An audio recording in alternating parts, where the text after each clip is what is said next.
સુરતના નાસિરનગર ડિમોલિશન કાંડને લઈને રાજનીતિ બિલ્ડરો સામ દામ દંડ ભેદની નીતિ અપનાવતા હોવાનો કોંગ્રેસનો આરોપ। બિલ્ડરો અસરગ્રસ્તો પર સમાધાન માટે દબાણ કરતા હોવાનો આરોપ। સ્વૈચ્છિક દબાણો તોડ્યો હોવાનું નિવેદન આપવા દબાણ કરાતું હોવાનો આરોપ। સમાધાન કરવા બિલ્ડરો મરણીય પ્રયાસ કરતા હોવાનો દાવો। વૈકલ્પિક રહેઠાણ આર્થિક સહાયની ખાતરી અપાતી હોવાનો પણ દાવો। આ વિશે વધુ જાણકારી મેળવી અમારા સંવાદદાતા ધનરાજ આપણી સાથે લાઈવ જોડાયા છે। ધનરાજ, જે રીતે નાસિરનગરમાં ભૂતિયા ડિમોલિશન કરવામાં આવ્યું અને હવે ત્યારબાદ જે રીતે બિલ્ડરો અસરગ્રસ્તો ઉપર સમાધાન માટે દબાણ કરી રહ્યા છે તે પ્રકારનો આરોપ લાગી રહ્યો છે। जी बिल्कुल नासिरनगर डिमोलेशन ने 15 दिवस थई गया है छतां पण हजी कोई निर्णय नहीं, परंतु हवे साम दाम दंड भेदनी नीति अपनाववामां आवी रही है। सीधी तस्वीरों तमे जोई शको छो। अत्यारे जे प्रमाणे भर तड़कानी अंदर आ प्रमाणे लोको छे ए रहेवा माटे मजबूर थता होय छे, त्यारे कोंग्रेस द्वारा आरोप लगावायो छे कि साम दाम दंड भेदनी नीति हवे शरू थई चूकी छे। असलमभाई, कया प्रकारनी स्थिति छे अत्यारे? આપણે મીડિયાના માધ્યમથી પણ ખબર પડી છે કે છેલ્લા 4 દિવસથી જે એના સ્થાનિક બાજુના જે પ્રોજેક્ટના બિલ્ડર છે એ કે એના માણસો દલાલો દ્વારા એન કેન પ્રકારે જે ગરીબ શ્રમિક પરિવાર જે 16મો દિવસ થઈ ગયો, જેના ઉપર આ બને નીચે ધરતી સિવાય બીજો કોઈ વિકલ્પ નથી, આ માનવી અત્યાચારનો અન્યાયનો ભોગ બન્યા છે મહાનગરપાલિકાના તંત્રનો અને સુરત શહેર પોલીસ એસઓજીનો। એ લોકો આજે પણ વૈકલ્પિક આવાસ માટે કે એને ન્યાય મળે એની માટે ઝંખી રહ્યા છે। પરંતુ આ ગરીબ શ્રમિક પરિવાર જે છૂટક રોજ મજૂરી કામ કરતા હતા એ તો શક્ય છે કે એમાંથી ઘણા એવા પરિવારો પણ છે કે જે કદાચ આર્થિક પ્રલોભનમાં તૂટી પણ જાય, તેની ધીરજ ખૂટી પણ જાય।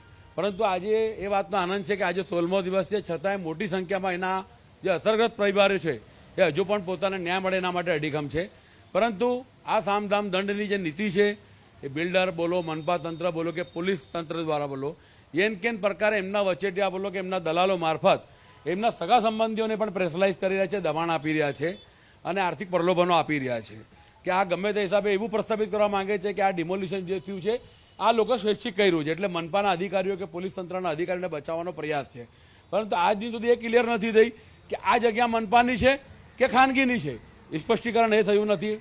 મનપા તંત્ર હજુ પણ આપણને જવાબ નફટાઈપૂર્વક આપે છે કે તમારી તપાસ કમિટીનો જે નિર્ણય આવશે, તપાસ કમિટીની તપાસ ચાલુ છે। એટલે જ્યાં સુધી આ લોકોને જો કોર્પોરેશનની જગ્યા હોય ને કોર્પોરેશનના વિકાસ માટે એ લોકોને દૂર કર્યા હોય તો પ્રથમ વાત તો આપણી શરૂઆતથી છે કે એની જે પદ્ધતિ હતી એ કાયદાને અનુસર્યા વગર કર્યા છે।